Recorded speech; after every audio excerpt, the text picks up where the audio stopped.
Take care of this, slave. John chuckled smugly, further insulting me as he tossed his dress suit my way. The suit struck me, causing water to spill. Ah, wipe it up, will you, and bring me another glass of water. Drunk as he was, or perhaps because of it, John's true feelings became apparent. In his eyes, I was nothing more than a slave. I threw the dress suit into the laundry bag with all my might, only to notice something sticking out of the suit pocket. Unfolding the crinkly, tightly folded paper, he had instructed me to take care of it, and so I intended to do just that. Beyond wondering why such a thing existed, I felt as if this was my ticket to freedom, an escape from all the irritation and dissatisfaction I experienced with John. I rushed out of the house and promptly submitted the divorce notice to the office. My name is Vanessa Owen, currently 50 years old with 2 children, Nicole, my firstborn, followed by my son Matt. From the beginning of my relationship with John, I never got along with his parents. Despite their disapproval, I loved John and believed we could be happy together. We eloped, defying my parents' objections, and started living in a small apartment. However, John was perpetually unhappy about our elopement-style marriage, nagging about leaving my parents for this marriage. There was a good reason for our rushed marriage. Nicole was already on her way. Despite John's knowledge of this, my parents opposed the marriage mainly because John never formally introduced himself.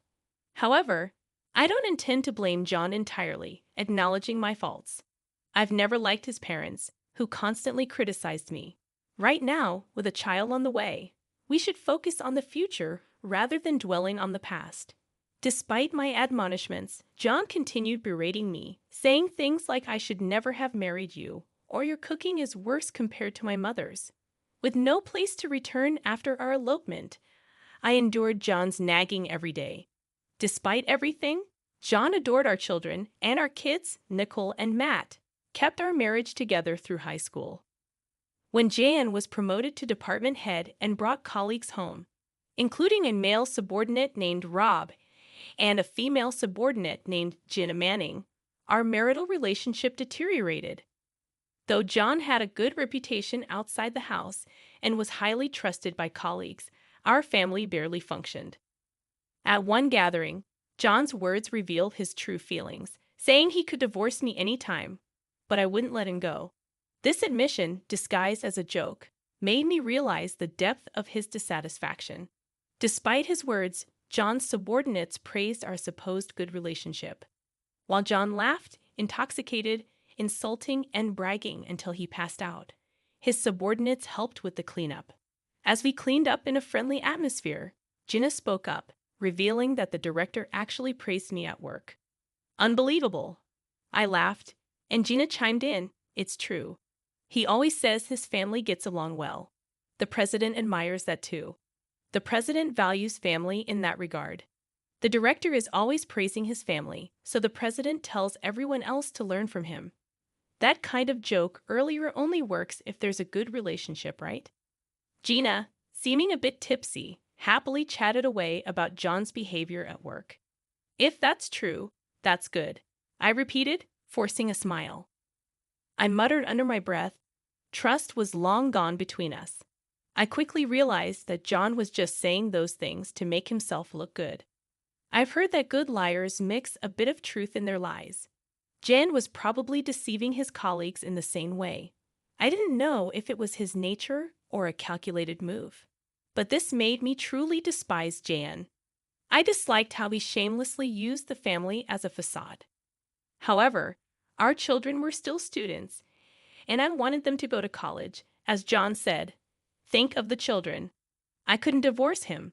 However, Jan had never brought up divorce either.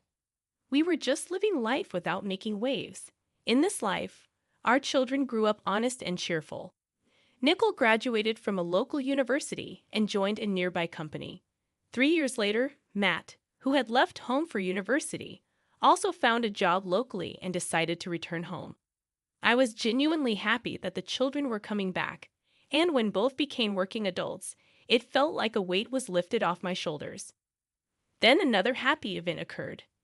Mom, I'm thinking of getting married, Nicole, in her 3rd year of working, told me. Her partner was a senior at her company, Chris Adams, a fine young man who had spent his childhood overseas. He seemed very intelligent. John was happy about the marriage too, and Nickel quickly started preparing for it. The wedding was to be a casual garden wedding. Usually, I'd wear a formal dress, and Jan would wear a morning suit. Still, guests were told to dress casually, so it was decided that I would wear a simple dress, and John would be fine in his existing suit. Despite everything, I wanted to honor Nickel's special day, so I carefully chose a dress.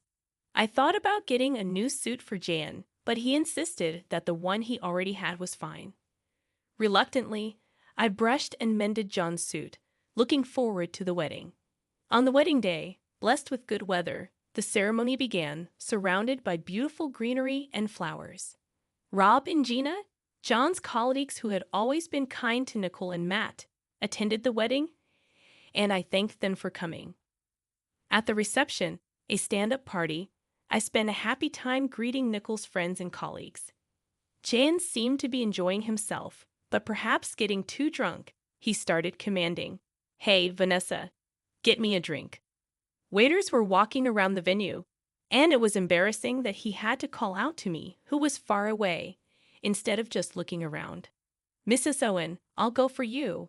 Rob and Gina supported me, entertaining John, especially Gina, who stayed by John's side like a wife. I felt uneasy about it but was busy greeting other guests, so I left John to them. It was a beautiful ceremony, and the wedding ended successfully. Gina took care of a heavily drunk Jan until the end when the taxi arrived. She said, "John, your taxi is here," and helped him into the car. I also got into the taxi and spoke to her. "Thank you, Gina. Take care." "No, thank you. Looks like it's going to be a long night. Take care." I took her words as a reference to the drunk John and laughed. However, her gaze was not on John but me. I felt strange again, but I said goodbye and returned home with Jan. Nicole and Matt went to the after-party. Leaving just the two of us in the taxi, Jan seemed a bit more cheerful after a nap. When we got home, he walked in on his own. Usually, we didn't talk much, but Jan, more drunk than usual, couldn't stop talking. Finally, the kids are off our hands. I was worried about Nichols turning out like you, but I'm glad she got married. He belittled me as usual. John lay on the sofa. "Vanessa, water," and then he arrogantly ordered me around. I sighed inwardly and went to get in water. "Here's your water. Take off the suit if you're going to sleep. It'll get wrinkled." I said that and put the water on the table. John, getting up, said as he undressed, "You're really useful. You do everything. I can't believe you'd speak that way, even if you're drunk. Hey, slave, take care of this." John chuckled smugly, throwing his dress suit at me. The suit hit me, causing water to spill. "Ah, wipe it up, will you, and bring me another glass of water." Whether drunk or not, it must be his true feelings. John thought of me as a slave. I was initially angry, but the anger didn't last long. Seeing Jian snoring loudly in front of me, I surprisingly felt nothing. I realized that I had become indifferent to Jian, lacking even hatred or love. After picking up the suit that John had carelessly thrown aside, I noticed his trousers had also been discarded. Feeling irritated again, I stood before the bag for dry cleaning, angrily throwing the suit into the bag with all my strength. That's when I noticed something sticking out of the suit's pocket. "What?" I muttered to myself, surprised, and pulled it out. It was a piece of paper, crisply folded. As I unfolded it, I had to cover my mouth in shock. At that moment, I remembered Gina's words about the night being long, so that's what she meant. Realizing this, a smile involuntarily formed on my lips. He said to take care of it, so I should, right? I could hear the excitement in my voice. The piece of paper in front of me, which had come out of John's suit pocket, was a divorce notice already filled out by Jan. Yeah, that must be it. He meant for me to submit it, so I will. More than wondering why it was there, I felt like it was my ticket to freedom. It seemed like an escape from all my irritation and dissatisfaction with John. It was still 8 o'clock p.m., and the dry cleaners were still open. I grabbed the dry cleaning and the divorce notice, rushing out of the house. After dropping off the suit at the cleaners, I headed straight to the government office. Please take this. I went to the 24-hour service desk and, with a smile, handed over the hastily completed divorce notice. Then I hurriedly packed my things, taking only what I needed. I left the house with John still snoring loudly. For the time being, I decided to stay at a hotel, soaking in a large bath and sleeping in a comfortable bed until morning. However, the next morning, my phone had several missed calls, all from John.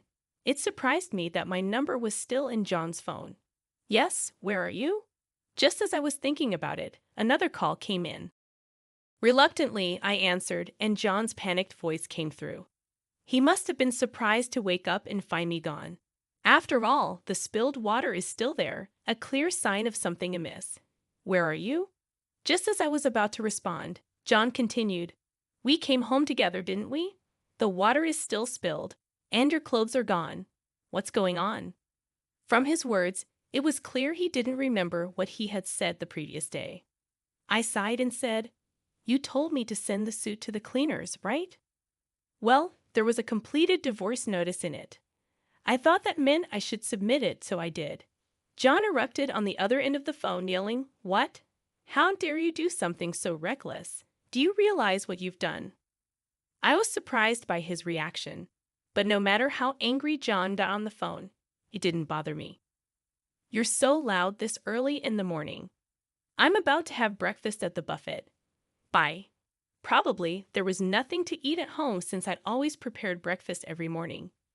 There was neither bread nor cereal stocked up.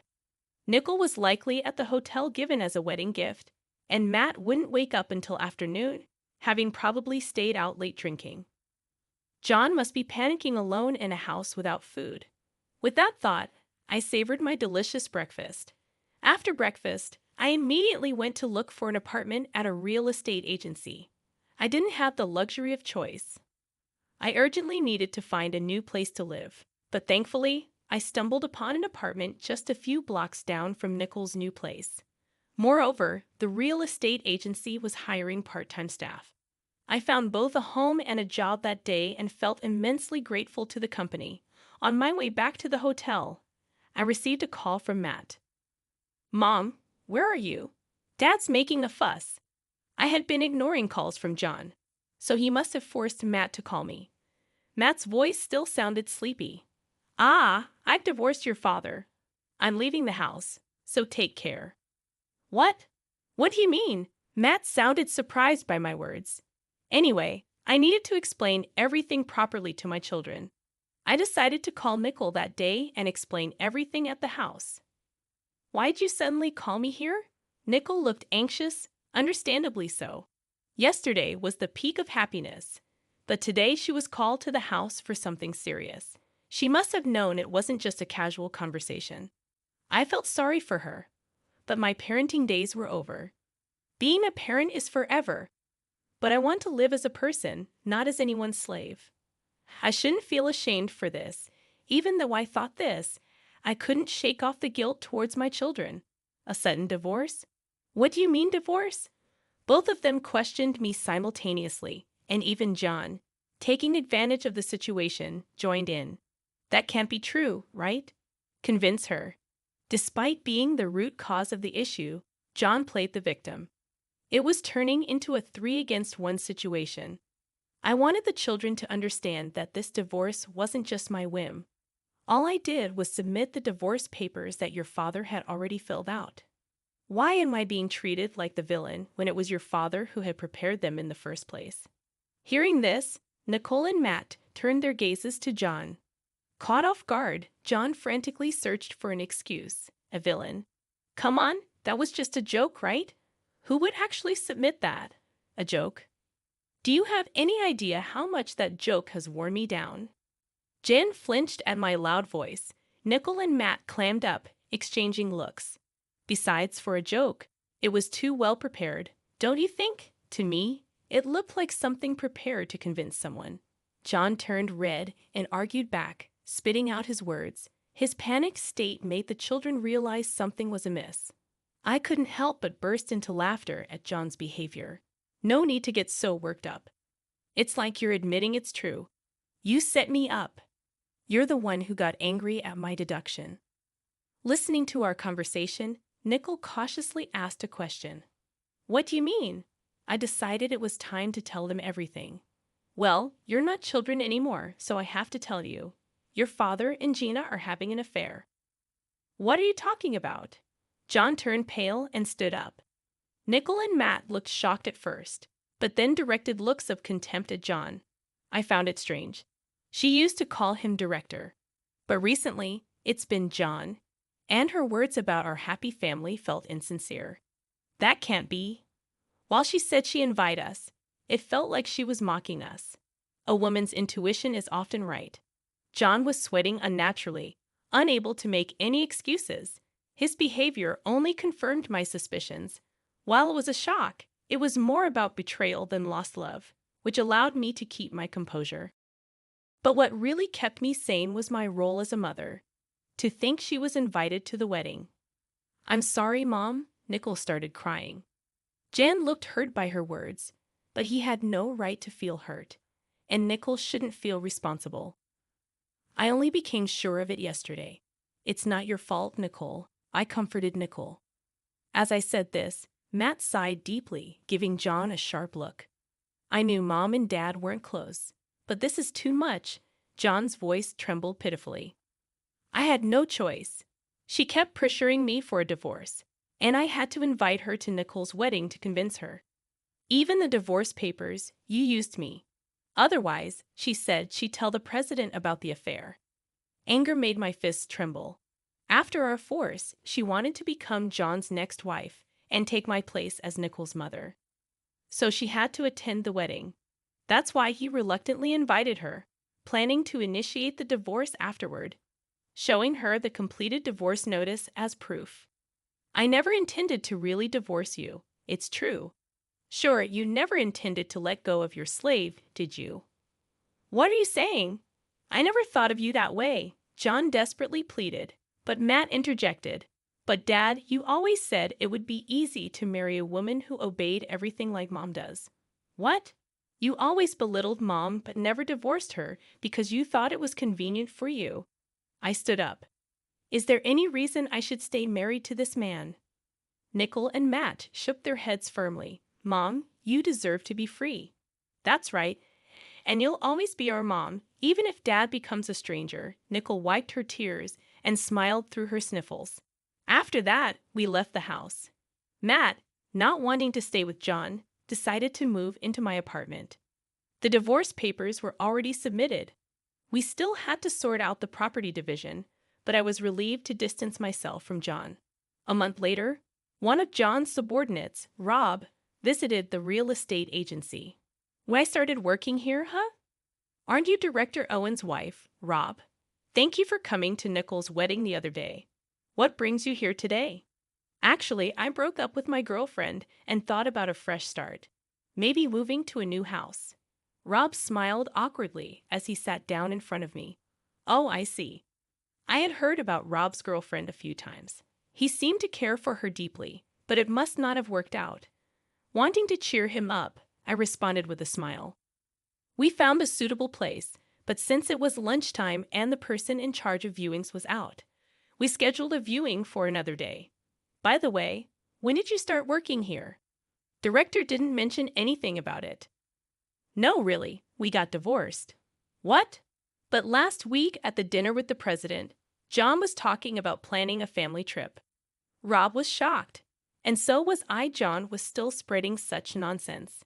He would undoubtedly continue using the family to get closer to the president if I stayed silent. I decided to tell Rob the whole story. John and Gina. That's unbelievable. Rob turned pale.